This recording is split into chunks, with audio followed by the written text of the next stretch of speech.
Hey everyone, I'm Carolyn. Welcome back to another episode of As I See It, coming at you from my RV, boondocked in the middle of the desert somewhere. And I wanted to address a lot of questions and misinformation I'm seeing about some of the Honorable Judge Brown Jackson's responses to the ridiculous questioning about her sentencing of child porn cases.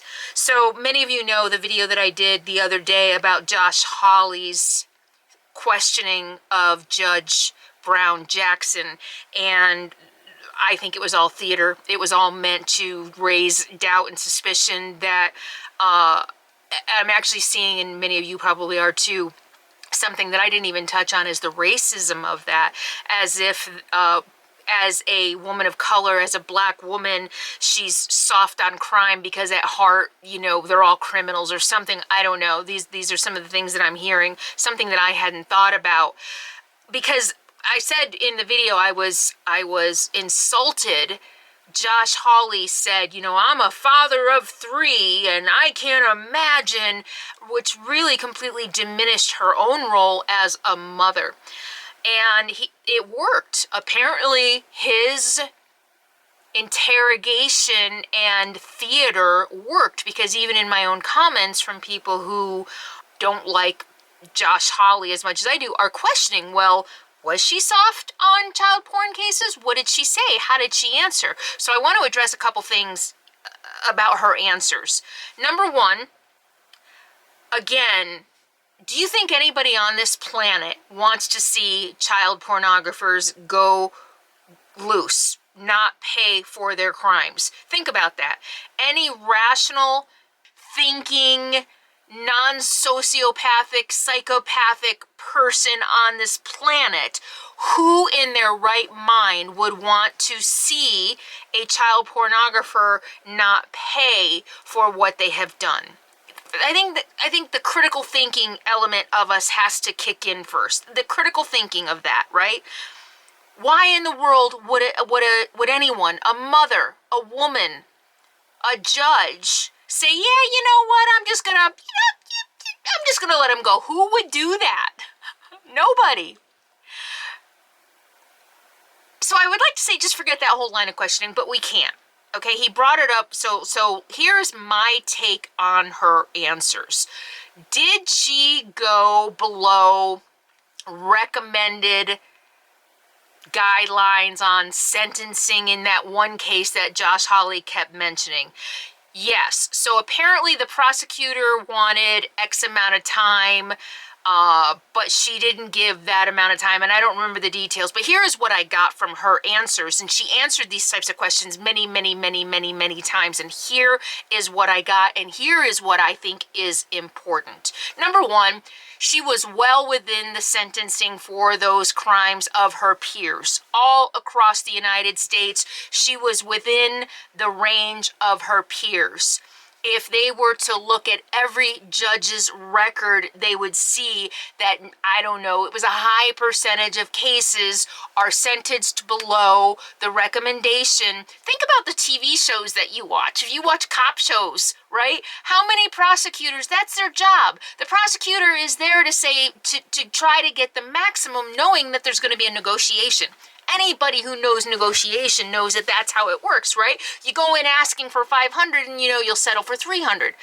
And that's how everybody who watches cop shows and lawyer shows knows that this is a game, right? In a way. I don't want to say it's a game because we're dealing with real life situations, but there's a negotiation that takes place. So yeah, when the other side brought up the facts, and I think it was Cory Booker who showed a sheet of paper. He joked he didn't have a chart.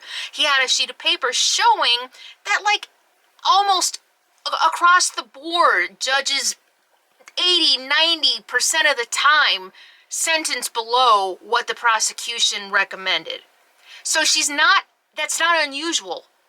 But of course, you never heard Josh Hawley mention that. He made her sound like an anomaly. He made her sound like she's soft on crime. Here's this weak woman for whatever reason. She just thinks it's okay to let pedophiles back on the streets. Who? No, that's it's not even insulting, it's ridiculous. The other thing that I got from her answers is a woman, a very extremely thoughtful, intelligent, contemplative woman and judge who takes her job very seriously. She took into consideration what the prosecutors wanted, what Congress limits said, and that's a whole other thing that I don't want to get into all the details about whether Congress says you have to put them in jail for a certain amount of time based on this and based on that.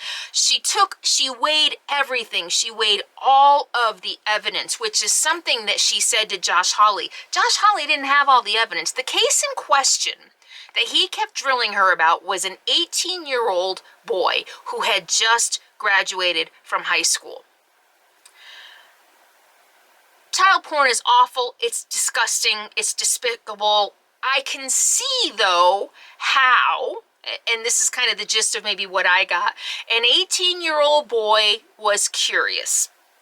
And he's an 18-year-old boy.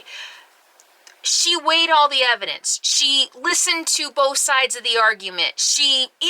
I'm sure she heard testimony from peers and teachers and everybody else involved in this situation. Here is what I heard her say. That in light of all the evidence, in light of hearing all the testimony, she did not believe this is a guy who's going to go out and kidnap little kids, or not even kidnap. He is not going to go out and harm little kids. That's not who this guy was. It's a tough job to make these calls, and it amazes me that we have a million Monday morning quarterbacks who just, I tweeted the other day, the internet makes everybody think they're an expert in everything, I mean, she's the one who has the education. She's the one who has the experience. She's the one who has heard hundreds of cases of child pornography. Literally, I think it's over 100 of cases of child pornography and child sexual assault. She is the one who has seen people who are child pornographers and predators in front of her versus a teenage boy who has a bunch of images on his computer. She has been the one on the front lines of this every single day for her career. And we have the audacity to question her judgment? That'd be like going to the doctors because your side is aching and he says, oh, it's your appendix. Your appendix has to come out. And you're like, no, I don't think so. No, that's not what I heard on the internet. No, I don't think so. I think it's my gallbladder. WebMD said it's my gallbladder. He's like, no, it's your appendix. We have to take your appendix out. And no, I don't believe you. Hey, you know what? Let me ask Josh Hawley what he thinks.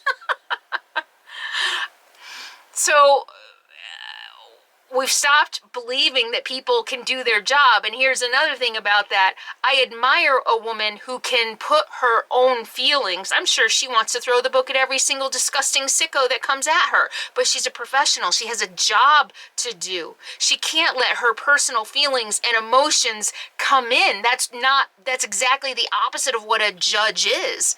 A judge tries to be impartial and just look at the evidence, take precedent in this consideration, look at what they are bound by law to do, and make the best decision they can. And I believe that's what she did. One final point that I heard, that she didn't say, but this is what I heard her say in the millionth time she answered this question to Josh Hawley. This is what I heard. There are some kind of guidelines, or what did she say? Sentencing parity, or sentencing, the sentencing has to make sense for the crime, basically is what I heard, right? So she had to be consistent sentencing. So here is what I heard. The prosecutor wanted 10 years for an 18-year-old boy who has 17 images or whatever it was on his computer. The prosecutor wanted the max. 17 years, let's say. I don't remember what it was. Now imagine the next time a child predator is on the stand or is up in front of her. This guy has harmed children. He has like thousands and thousands and hundreds of thousands of videos and images that he took himself. It's obvious he did this. He took them himself. He harmed these children himself. He shared these images. He sold these images, okay? So we got an 18-year-old boy just graduated from high school with, I don't know, 20 images or so on his computer. We got a guy who is literally physically harming children. The sentencing guidelines say sex crime, sex crime, sex crime. The maximum sentence, because it's a sex crime, is 25 years. So she gives the boy, I'm sorry, the man, he's 18. He gives the man with 18 images on his computer 25 years. Then the guy who harms children comes along, and the max is 25 years, so she also gives him 25 years. Does that make sense to you? That, to me, is not sentencing parity. And I don't know if that's the right word. And I think that's the point she was making without directly saying that.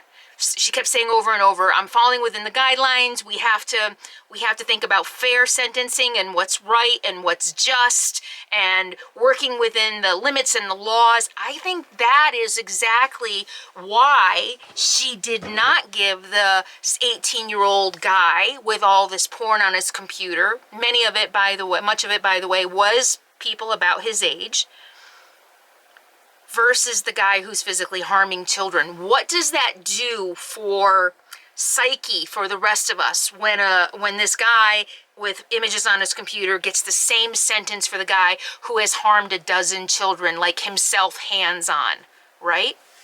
I think that is exactly, to me, that's what I heard her say, without coming right out and saying it. And I'm not sure if she couldn't, or that wasn't the platform for it, or it was something that judges just kind of can't say out loud. But that's what I kept hearing when she was talking about sentencing parity and sentencing justice and you working within the law to make sense of these sentencing guidelines. Does that make sense? So that's how I see it. I see that she is an extremely pragmatic, systematic, intelligent, thoughtful, and compassionate. There's nothing wrong with having compassion. You know me. I'm a victim, a survivor of sexual assault. You know that. You know that I am a survivor of childhood sexual assault, those of you who watch me on the other channel. I am not going to dismiss anyone who is a child pornographer, right? That is not just who I am. It's not in me. However, I am human enough and compassionate enough and understanding enough to know how prevalent these images are in our society. And I know that teenage boys are pretty big consumers of porn. And I can see how a 17, 18-year-old boy ended up with something without necessarily being a pornographer himself. That may be a very unpopular opinion. I understand that. You might hate me for that, but that's how I see it. That's how I see it. And I think that's how Judge Brown Jackson saw it. That's my take on it. That's how I see it. I think that she is intelligent, and the fact that she stood amid all this ridiculously outrageous, heated, accusatory questioning with so much poise and so much grace and so much intelligence. I mean, this woman, she is my hero. We need superhero dolls made out of her. I mean, I said to someone the other day, I was like, I was a big fan of hers before I saw her, when I just knew her on paper. I'm an even bigger fan of her now. This woman is class 1. I mean, she's got more credentials than most other Supreme Court justices. So that's how I see it. This woman is a professional. She's experienced. She's knowledgeable. She's intelligent. She's thoughtful. I think she did her job to the best of her ability. And I in no way, shape, or form think that she's soft on crime, much less pedophilia and child porn. I think that's don't fall into the trap that the Republicans have set to discredit her. All right, leave your comments below, leave your thoughts below, and I'll see you next time. Take care.